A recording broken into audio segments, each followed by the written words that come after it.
Bharatiya Janata party के राष्ट्रीय प्रवक्ता शहजाद पूनावाला ने कांग्रेस पार्टी पर तीखा हमला बोला है। उन्होंने कांग्रेस को झूठों की डीलर और फर्जी खबरों की फैक्ट्री करार देते हुए कहा कि झूठ बोलना कांग्रेस की विशेषता बन चुकी है।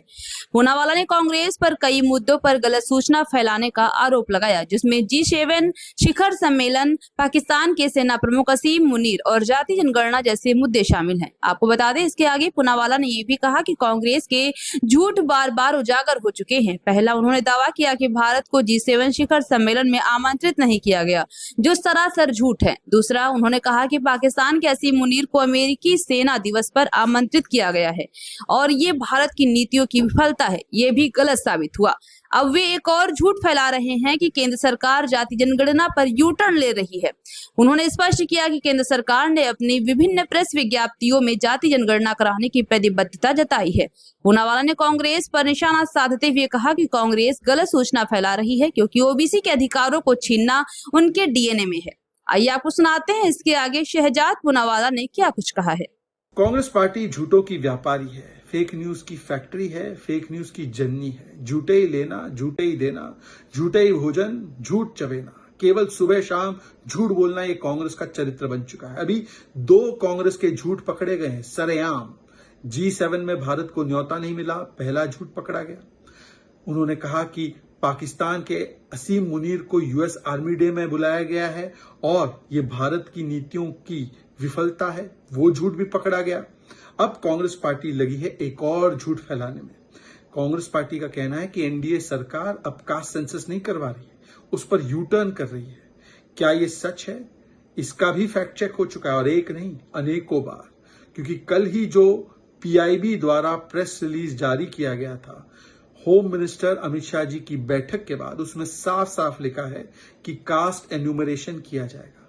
केवल 15 जून की प्रेस रिलीज नहीं, 4 जून की प्रेस रिलीज में भी ये साफ शब्दों में लिखा गया है कि कास्ट सेंसस करवाया जाएगा, और 30 अप्रैल की भी अधिसूचना और प्रेस रिलीज में लिखा गया है कि कास्ट सेंसस करवाया जाएगा। पर कांग्रेस पार्टी बार बार ये झूठ क्यों फैला रही है? क्योंकि कांग्रेस की मंशा रही है हमेशा ओबीसी समाज के अधिकारों का हनन करो।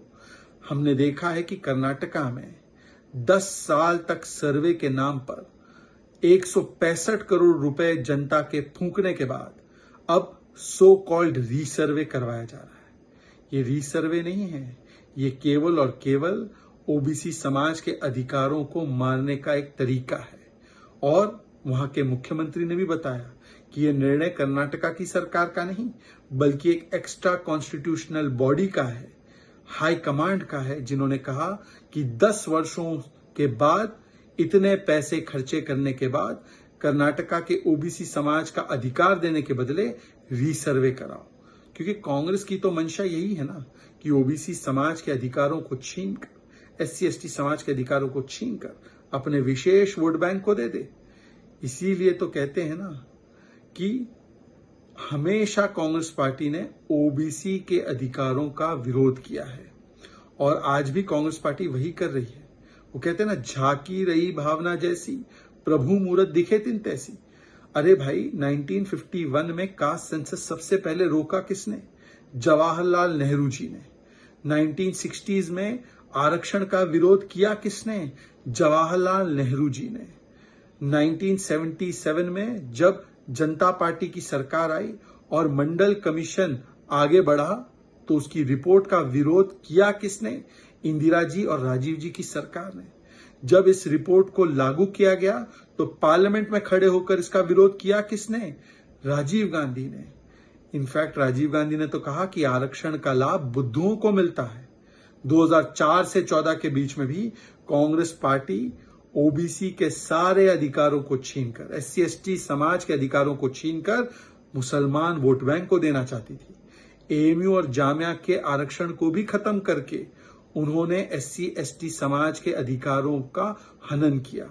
और आज भी कर्नाटका हो, तेलंगाना हो, वहां पर मुस्लिम आरक्षण के नाम पर ओबीसी, SC/ST समाज के आरक्षण को ही नुकसान पहुंचाकर, आंबेडकर जी की विचारधारा के खिलाफ जाकर वो आरक्षण का लाभ मुसलमानों को देना चाहती है, पर ओबीसी, SC/ST समाज को नहीं देना चाहती।